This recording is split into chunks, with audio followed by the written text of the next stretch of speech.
जय हिंद बच्चों। इससे पहले वाली क्लास में हम हमारा इतिहास और नागरिक जीवन कक्षा 60 की बुक पाठ 1 जिसका नाम था इस्लाम का भारत में आगमन, इसका अध्ययन कर चुके हैं। आज का हमारा टॉपिक है पाठ 2 जिसका नाम है सल्तनत काल की शुरुआत, इसका अध्ययन करेंगे। तो चलिए बच्चों स्टार्ट करते हैं। उम्मीद करती हूँ कि आप लोग पाठ 1 का अध्ययन कर चुके होंगे। तो चलिए बच्चों स्टार्ट करते हैं। सबसे पहले हम देखेंगे सल्तनत काल की शुरुआत कैसे होती है। तराइन के द्वितीय युद्ध में पृथ्वीराज चौहान की पराजय के पश्चात दिल्ली में तुर्क शासकों का राज्य स्थापित हो गया। बच्चों, हम इससे पहले वाली क्लास में पढ़ चुके हैं कि तराइन का 2 युद्ध हुआ था। तराइन के प्रथम युद्ध 1191 ईस्वी में, जिनमें पृथ्वीराज चौहान विजयी हुआ तथा मोहम्मद गौरी पराजित हुआ। वहीं तराइन का द्वितीय युद्ध 1192 ईस्वी में हुआ, जिनमें मोहम्मद गौरी ने पृथ्वीराज चौहान को पराजित कर दिया था। इन तुर्क शासकों का रहन सहन, भाषा, धर्म तथा शासन करने का तरीका भारतीय शासकों से अलग था। तुर्क शासक सुल्तान की उपाधि धारण करते थे। उपाधि का अर्थ है पदवी। जैसे बच्चों, जो लोग टीचर रहते हैं उनको मास्टर की उपाधि, जो लोग सेवा भाव करने लगते हैं उनके डॉक्टर की उपाधि दे दी जाती है। उसी प्रकार तुर्क शासक अपने आप को सुल्तान कहा करते थे। इन्होंने दिल्ली को शासन का केंद्र बनाया। बच्चों, तुर्क लोग दिल्ली से ही अपना शासन कार्य करते थे और लगभग 320 साल तक शासन किया।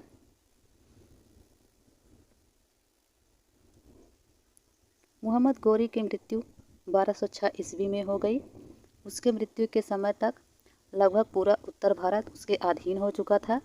उत्तर भारत का तात्पर्य है बच्चों, ये है अपना भारत। इसके ऊपर वाले क्षेत्र को हम उत्तर भारत तथा नीचे वाले क्षेत्र को हम दक्षिण भारत कहते हैं।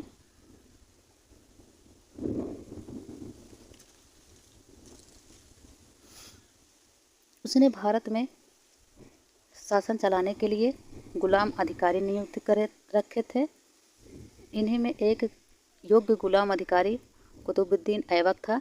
तो तुर्क लोग शासन चलाने के लिए गुलाम अधिकारी नियुक्त करते थे, जिनमें से एक गुलाम अधिकारी कौन था? कुतुबुद्दीन ऐबक था। गौरी की मृत्यु के समाचार मिलने के बाद कुतुबुद्दीन ऐबक ने स्वयं को भारत में तुर्क राज्य का शासक घोषित कर दिया। जब मोहम्मद गौरी की मृत्यु हो गई तो उसके बाद कुतुबुद्दीन ऐबक ने अपने आप को भारत का शासक घोषित कर दिया। यह तुर्क राज्य अब तुर्क सल्तनत कहलाया। तुर्क राज्य क्या कहलाना है? तो तुर्क राज्य अब तुर्क सल्तनत कहलाया। अगले शासक इल्तुतमिश ने 1210 ईस्वी में सत्ता संभालने के साथ दिल्ली को अपनी राजधानी बनाया। तब यह दिल्ली सल्तनत के नाम से प्रसिद्ध हो गया। जब इल्तुतमिश ने दिल्ली को अपनी राजधानी बनाया तब यह दिल्ली सल्तनत के नाम से प्रसिद्ध हो गया। आपको इस बात से हैरानी हो सकती है, पर उन दिनों गुलाम रखने की प्रथा थी। तुर्किस्तान के युवकों को खरीद कर उन्हें युद्ध और प्रशासन के काम में प्रशिक्षण मतलब ज्ञान देकर सुल्तानों को बेचा जाता था, इसलिए वे गुलाम कहलाते थे।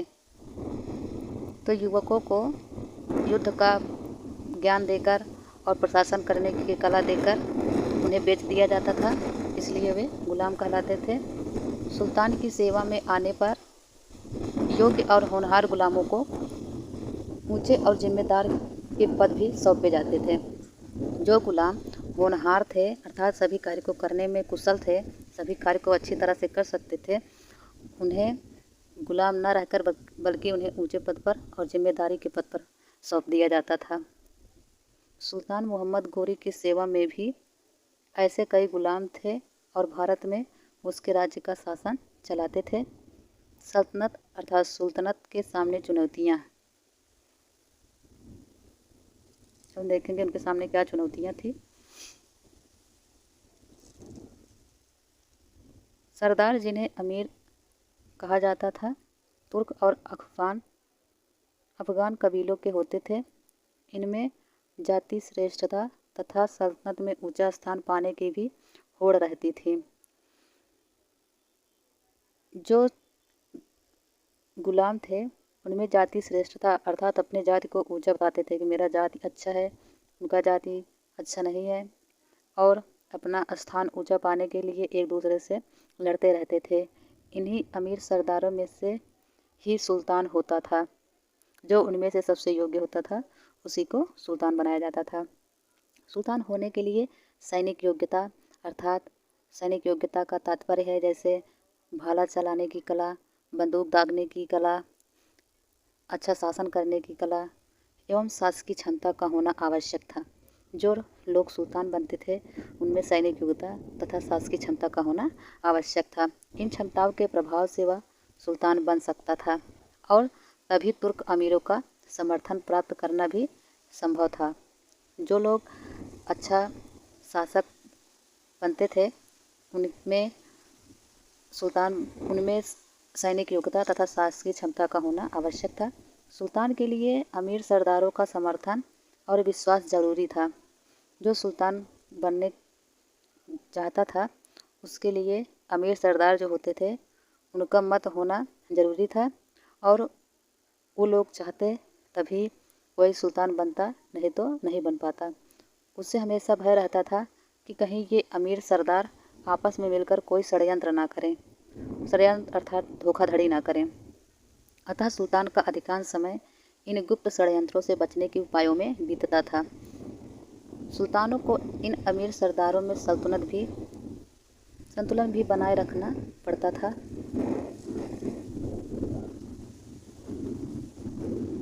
सुल्तान इस्लाम धर्मावलंबी थे अर्थात इस्लाम को मानने वाले थे, इस्लाम धर्म को, तथा बाहरी देशों से आए थे।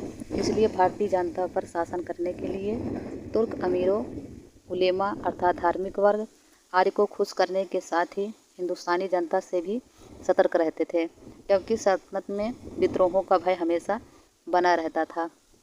सल्तनतकालीन शासकों ने आंतरिक शांति बनाए रखने के लिए शासकीय प्रबंध तंत्र तथा राज्य विस्तार एवं बाह्य आक्रमणों से रक्षा के लिए मजबूत सैन्य संगठन भी बनाए।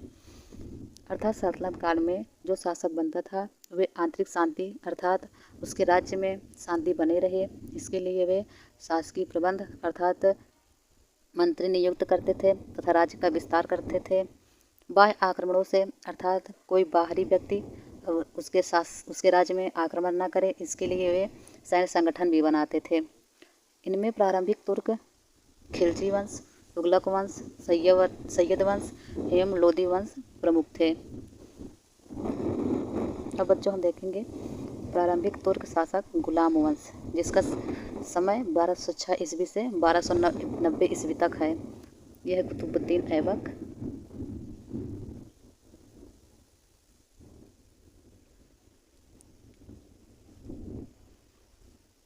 बारह सौ छः ईस्वी में मोहम्मद गोरी की मृत्यु के पश्चात उसका तुर्क गुलाम कुतुबुद्दीन ऐबक उत्तर भारत का पहला तुर्की शासक था। बच्चों यदि आप लोगों से क्वेश्चन पूछा जाए कि पहला तुर्की शासक कौन था तो आप लोग इसका आंसर करेंगे पहला तुर्की शासक कुतुबुद्दीन ऐबक था। उसकी उदारता के कारण ही उसे लाख बख्श कहा जाता था।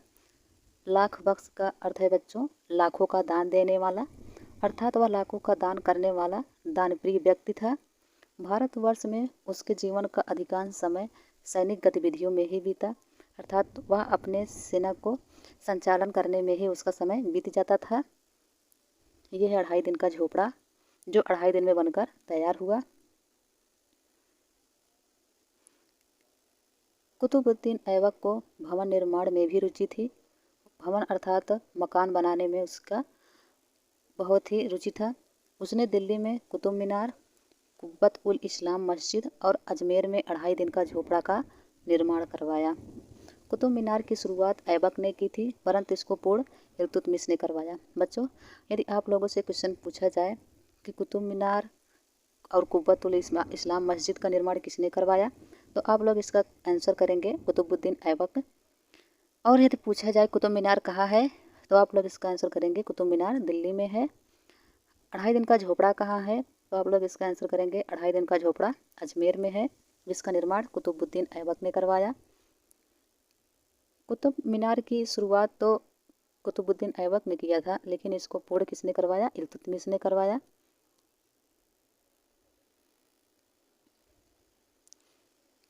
चित्र देखकर बताइए कि कुतुब मीनार कितने मंजिल की है। चलिए बच्चों देखते हैं कुतुब मीनार कितने मंजिल की है। यह है कुतुब मीनार, यह है पहली मंजिल, दूसरी, तीसरी, चौथी, 4 मंजिला है। तो कुतुब मीनार में कितने मंजिल हैं? 4।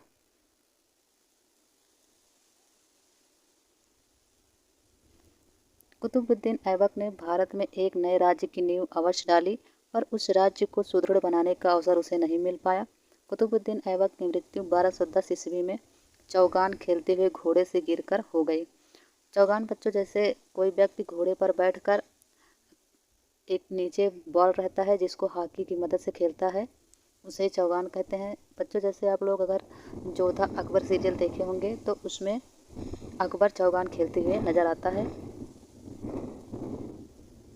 यह है प्रशासन। अब हम देखेंगे इल्तुतमिश को। बच्चों आपको बता दें कि हम लोग गुलाम वंश से पढ़ रहे हैं।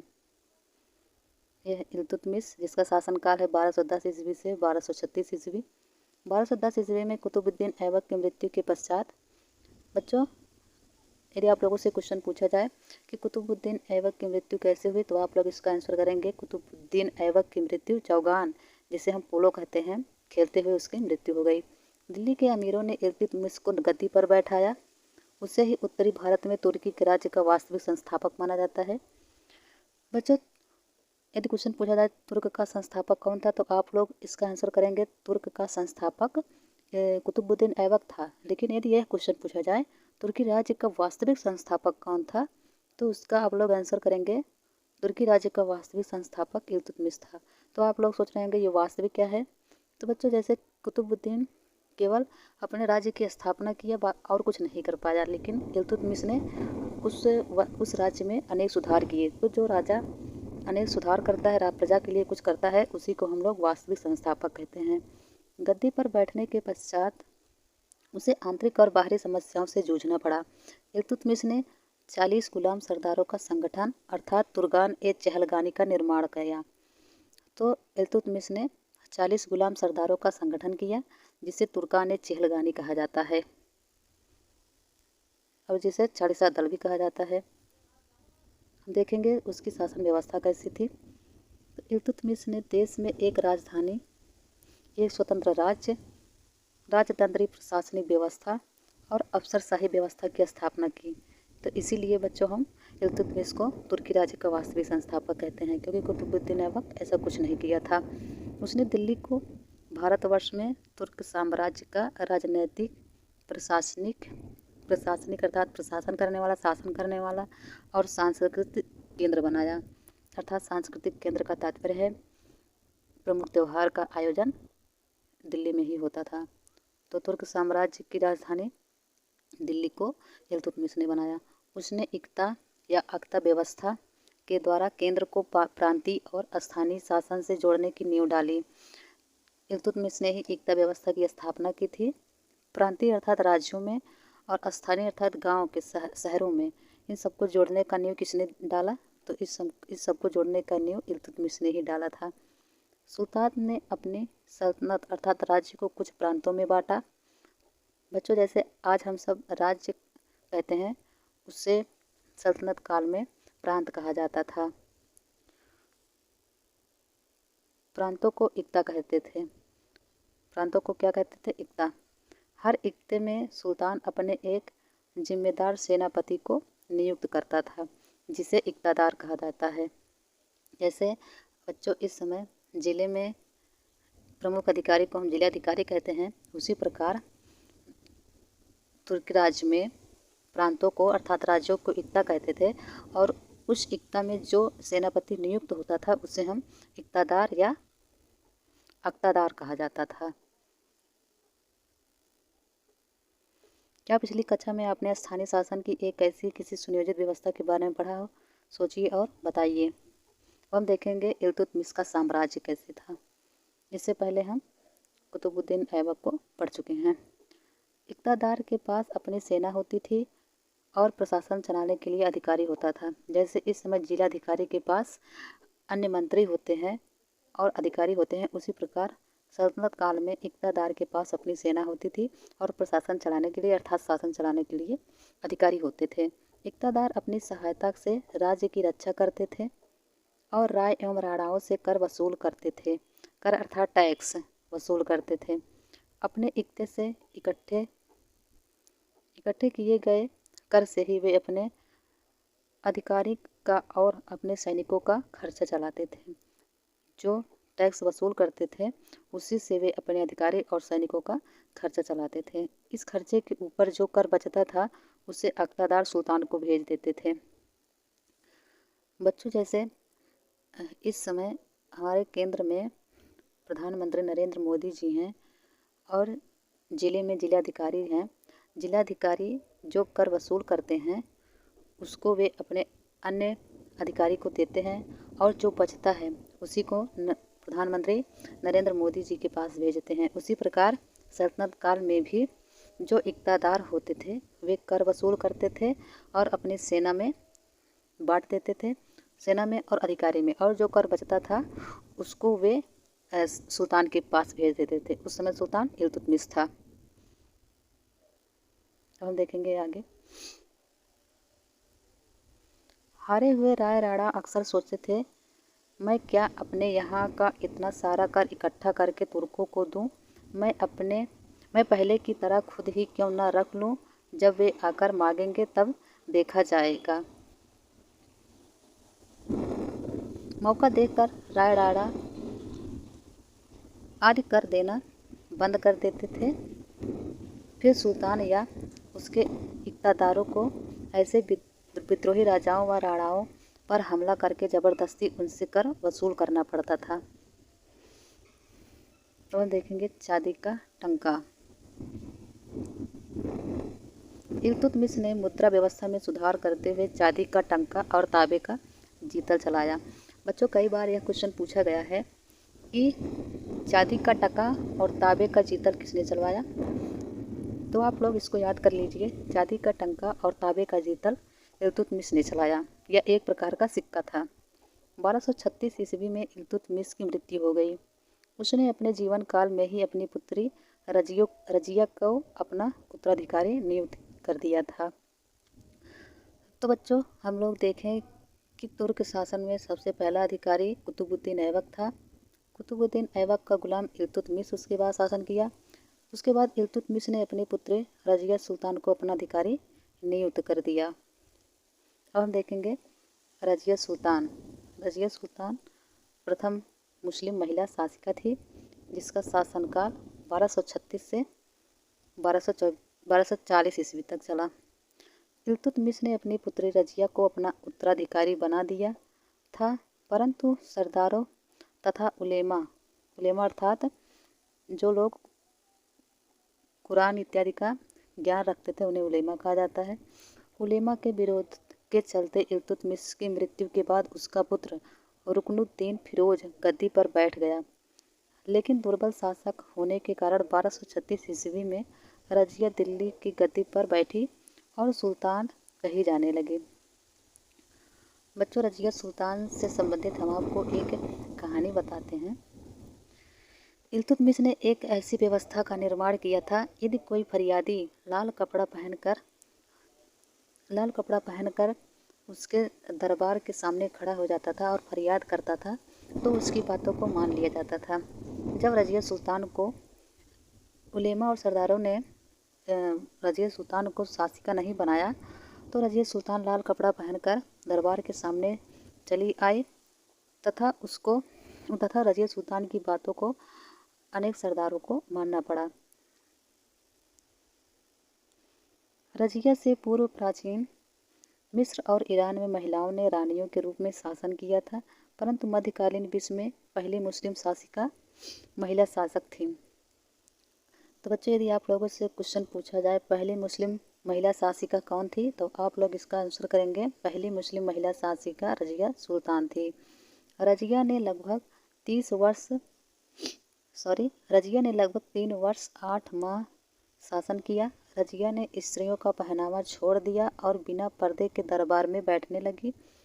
वह युद्ध में सेना का नेतृत्व भी करती थी, अर्थात जहाँ युद्ध होता था वह सेना के साथ ही आगे आगे चलती थी। अमीरों को शीघ्र ही पता लग गया कि स्त्री होने पर भी रजिया उनके हाथों की कठपुतली बनने को तैयार नहीं थी। तुर्क सरदार भी किसी महिला के अधीन। रजिया के बाद उसका एक भाई एवं 2 भतीजे बारी बारी से सुल्तान बनाए जो अयोग्य थे। तो रजिया के बाद उसका एक भाई एवं 2 भतीजा बारी बारी से सुल्तान बना, लेकिन वह सुल्तान बनने के योग्य नहीं था। अतः इल्तुतमिश के छोटे पौत्र नसीरुद्दीन महमूद को दिल्ली का सुल्तान बनाया गया। तो रजिया सुल्तान के बाद इल्तुतमिश के छोटे पौत्र अर्थात पुत्र के पुत्र को हम पौत्र कहते हैं, जिसका नाम नसीरुद्दीन था, नसीरुद्दीन महमूद, उसको सुल्तान बनाया गया।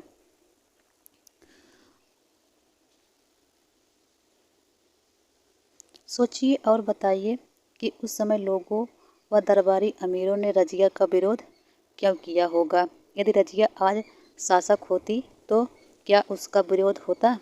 बच्चों, आप लोगों की जानकारी के लिए बता दें कि रजिया सुल्तान यदि महिला नहीं होती तो वह एक अच्छी शासिका इतिहास में कहलाती। रजिया का अच्छी शासिका न होना इसका एक ही मुख्य कारण था कि वह एक महिला थी। मध्यकालीन इतिहास में महिलाओं को उतना ऊंचा दर्जा नहीं दिया जाता था, इसलिए रजिया को सरदारों ने शासिका के पद से हटा दिया। नसीरुद्दीन महमूद। अब हम देखेंगे नसीरुद्दीन महमूद कैसा शासक था। नसीरुद्दीन महमूद का शासनकाल 1246 ईस्वी से 1265 ईस्वी तक था। 40 तुर्की अमीरों का दल इस समय अत्यधिक शक्तिशाली हो गया था। 40 तुर्क दलों को, जिसको हम लोग तुर्कान ए चहरगानी कहते हैं, जिसको इल्तुतमिश ने बनवाया था, वह अब बहुत शक्तिशाली हो गया था। वे जिसे चाहते गद्दी से उतार देते थे और जिसे चाहते गद्दी पर बैठा देते थे। 1246 ईस्वी में इस दल ने इल्तुतमिश के पौत्र नसीरुद्दीन महमूद को सुल्तान बना दिया गया। महमूद ने एक अमीर जिसका नाम बलबन था को अपना नायक बनाया। बलबन ने धीरे धीरे अपनी स्थिति सुदृढ़ अर्थात मजबूत कर ली और वह एक शक्तिशाली सरदार बन गया। 1265 ईस्वी में नसीरुद्दीन महमूद के बाद बलबन गद्दी पर बैठा। बच्चों, एक बार हम लोग रिवाइज कर लेते हैं। सबसे पहले तुर्की राज्य में कुतुबुद्दीन ऐबक था। कुतुबुद्दीन ऐबक की मृत्यु के बाद इल्तुतमिश आया। इल्तुतमिश के बाद एक योग्य शासिका रजिया सुल्तान आई। रजिया सुल्तान के बाद नसीरुद्दीन महमूद आया। रजिया सुल्तान के पहले भी एक शासक बना, लेकिन वह इतना योग्य नहीं था। अब हम देखेंगे बलबन को। बलबन, जिसका शासनकाल 1265 से 1287 ईस्वी तक था, यह बलबन। बलबन एक योग्य और अनुभवी शासक था। उसने अपने शासनकाल में कई महत्वपूर्ण कार्य किए। उसने दिल्ली को सुरक्षित बनाने के लिए आसपास के जंगलों को कटवाया तथा साफ करवाकर वहां पुलिस चौकियों का निर्माण कराया।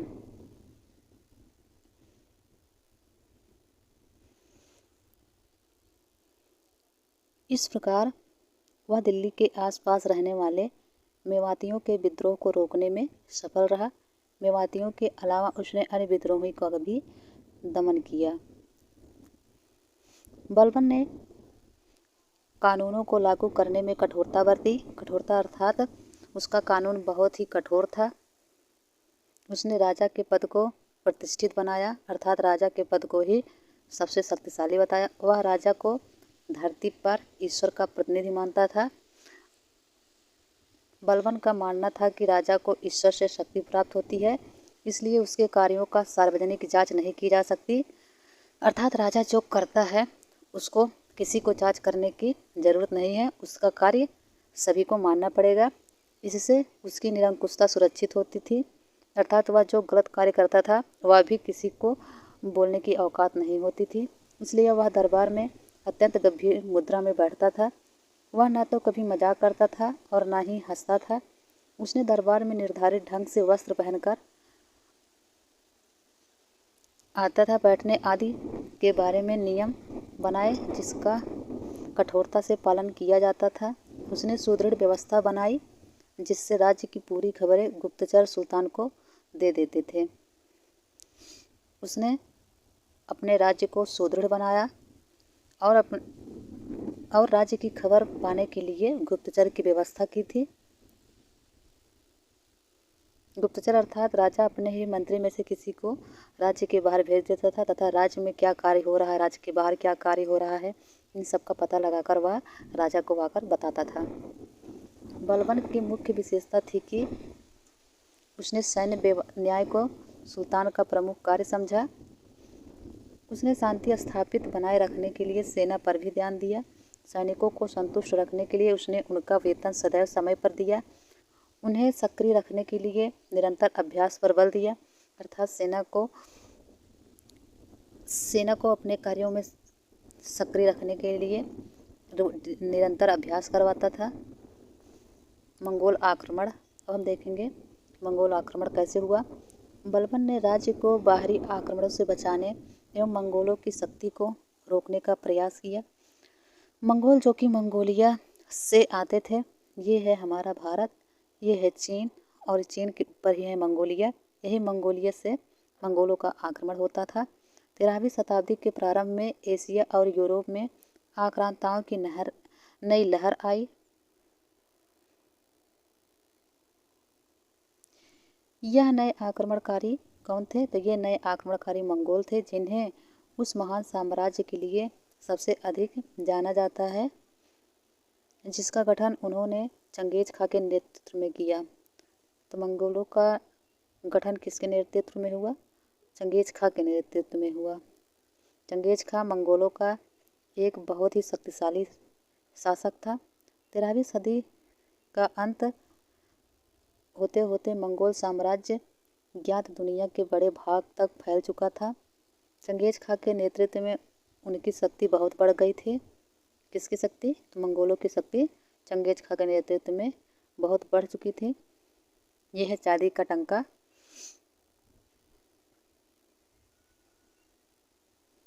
मंगोल आक्रमण की भयंकरता को बलबन भली भांति अनुभव करता था, इसलिए उन्हें रोकने के लिए उसने मंगोलों के मार्ग में पड़ने वाले पुराने दुर्गों अर्थात किला की मरम्मत करवाई तथा नए दुर्गों का निर्माण करवाया। वहाँ पर हृष्ट पुष्ट अर्थात बहुत तंदुरुस्त या कह सकते हैं बहुत ही शक्तिशाली सैनिकों एवं विश्वसनीय और अनुभवी अधिकारियों को नियुक्त किया।